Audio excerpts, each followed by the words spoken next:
21 सितंबर। एक आम दिन। 1904 में तो नहीं। यह कोई मामूली बुधवार नहीं था। यह तो एक नई शुरुआत का, एक अंत का, एक ऐसा दिन था जब दुनिया अपनी धुरी पर घूम गई। सोचो, एक ऐसी दुनिया जो बदलाव के कगार पे खड़ी है। हवा में एक अलग ही उम्मीद थी। मंचूरिया के युद्ध के मैदानों से लेकर न्यूयॉर्क की भागती दौड़ती सड़कों तक इतिहास लिखा जा रहा था। पूरब में एक उभरती हुई ताकत ने एक साम्राज्य को चुनौती दी। पश्चिम में एक राष्ट्र अपने भाग्य का फैसला करने के लिए तैयार था, और एक प्रयोगशाला के शांत कोनों में ब्रह्मांड की बुनियाद को ही फिर से परिभाषित किया जा रहा था। यह कहानी है 21 सितंबर 1904 की। एक ऐसा दिन जिसने इतिहास का रुख ही बदल दिया। रूस जापान युद्ध अपने चरम पर था। एक छोटा सा द्वीपीय देश जापान रूसी साम्राज्य की ताकत को चुनौती देने का साहस कर रहा था। इनाम मंचूरिया और कोरिया पर अधिकार। उस दिन जापानी सेना ने ल्यूशुफांग में एक निर्णायक जीत हासिल की। यह कोई मामूली लड़ाई नहीं थी। यह तो एक महत्वपूर्ण मोड़ था। रणनीतिक रूप से महत्वपूर्ण रेलवे स्टेशन पर कब्जा करने से रूसी सप्लाई लाइन ठप्प हो गई। पूरी दुनिया ने देखा कि कैसे एक कमजोर देश ने जीत हासिल की। जापान की जीत ने पूरी दुनिया को हिलाकर रख दिया। यह बदलते समय का संकेत था, दृढ़ संकल्प और नवाचार की शक्ति का प्रमाण। पुरानी दुनिया का क्रम ढह रहा था और एक नई दुनिया का उदय हो रहा था। दुनिया के दूसरी तरफ संयुक्त राज्य अमेरिका में एक और ऐतिहासिक घटना घटित हो रही थी। थियोडोर रूजवेल्ट, करिश्माई और ऊर्जावान उपराष्ट्रपति, अब सबका ध्यान अपनी तरफ खींचने वाले थे। एक साल पहले राष्ट्रपति विलियम मैकिनले की हत्या के बाद रूजवेल्ट को राष्ट्रपति पद संभालना पड़ा था। अब वह पहली बार राष्ट्रपति पद के लिए अपनी दावेदारी ठोंक रहे थे। रूजवेल्ट एक तूफान थे। वह अमेरिकी शक्ति, प्रगति और संरक्षण में विश्वास करते थे। उनके चुनाव प्रचार ने पूरे देश को जोश से भर दिया। उन्होंने सभी अमेरिकियों के लिए एक स्क्वायर डील का वादा किया। यह कोई मामूली चुनाव नहीं था। यह अमेरिकी राजनीति में एक नए युग की शुरुआत थी, जो सुधार और एक अधिक मुखर विदेश नीति द्वारा चिह्नित था। एक तरफ जहां सेनाएं आपस में भिड़ रही थीं और नेता चुनाव प्रचार कर रहे थे, वहीं विज्ञान की दुनिया में एक क्रांति पक रही थी।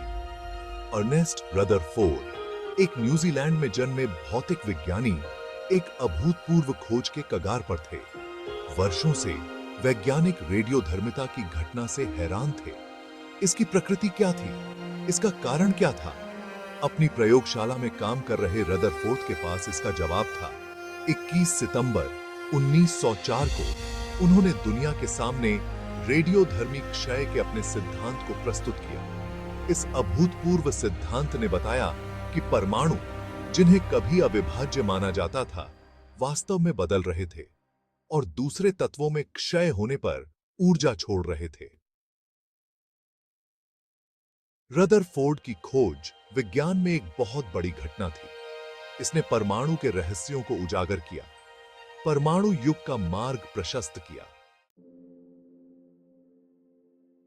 इसी बीच लंदन में एक अलग तरह की क्रांति के लिए दृढ़ निश्चयी महिलाओं का एक समूह इकट्ठा हुआ।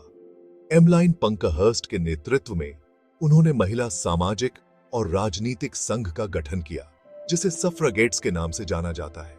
ये महिलाएं अपने मूल अधिकारों से वंचित रहकर थक चुकी थीं। वे वोट देने का अधिकार चाहती थीं, अपने शासन में अपनी बात रखने का अधिकार चाहती थीं। उनका नारा सरल लेकिन शक्तिशाली था।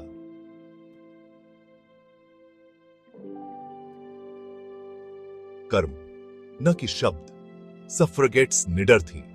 वे खुद को रेलिंग से बांध लेती थीं, खिड़कियां तोड़ देती थीं और भूख हड़ताल करती थीं, ये सब अपने मकसद पर ध्यान आकर्षित करने के लिए। उनका संघर्ष लंबा और कठिन था, लेकिन उनकी बहादुरी और दृढ़ संकल्प ने अंततः ब्रिटेन में महिलाओं के लिए वोट हासिल करने में मदद की। 21 सितंबर 1904। एक दिन जो हर दूसरे दिन की तरह शुरू हुआ, लेकिन दुनिया को हमेशा के लिए बदलकर खत्म हुआ। एशिया के युद्ध के मैदानों से लेकर यूरोप की लेबोरेटोरियों और लंदन की सड़कों तक इतिहास रचा गया। हजारों मील दूर हो रही ये अलग अलग घटनाएं इतिहास के ताने बाने में सभी धागे थे। वे सभी परिवर्तन, प्रगति और संघर्ष की एक बड़ी कहानी का हिस्सा थे। जापान की जीत ने एक वैश्विक शक्ति के रूप में एशिया के उदय का संकेत दिया। रूजवेल्ट के राष्ट्रपति बनने से विश्व मंच पर अमेरिकी प्रभुत्व का युग शुरू हुआ। रदरफोर्ड की खोज ने अच्छे या बुरे के लिए परमाणु के रहस्यों को उजागर किया और समानता के लिए सफ्रागेट्स की लड़ाई ने एक और अधिक न्याय संगत दुनिया की ओर लंबे मार्च को जारी रखा। 21 सितंबर 1904 को देखने पर हमें अपने समय की गूंज सुनाई देती है। हम सत्ता के लिए वही संघर्ष, ज्ञान की वही तलाश, समानता के लिए वही लड़ाई देखते हैं। दुनिया अब एक अलग जगह है, लेकिन बुनियादी सवाल वही है। वैश्विक शक्ति होने का क्या मतलब है? हम विज्ञान की शक्ति का उपयोग अच्छे के लिए कैसे करें? हम सभी के लिए एक अधिक न्याय संगत और न्यायपूर्ण दुनिया कैसे बनाएं? ये वो सवाल हैं जिनसे हमें जूझना होगा, जैसे 1904 के लोगों ने अपने समय की चुनौतियों का सामना किया था। इतिहास केवल तारीखों और घटनाओं का संग्रह नहीं है। ये एक कहानी है, एक ऐसी कहानी जो हमें अतीत से जोड़ती है और हमारे वर्तमान को रोशन करती है। 21 सितंबर 1904 हमें याद दिलाता है कि दुनिया लगातार गतिमान है। ये एक याद दिलाता है कि परिवर्तन अपरिहार्य है, प्रगति संभव है और यहां तक कि छोटे कार्य भी इतिहास के पाठ्यक्रम पर गहरा प्रभाव डाल सकते हैं। जैसे जैसे हम भविष्य की ओर देखते हैं, आइए हम अतीत के सबक को याद रखें।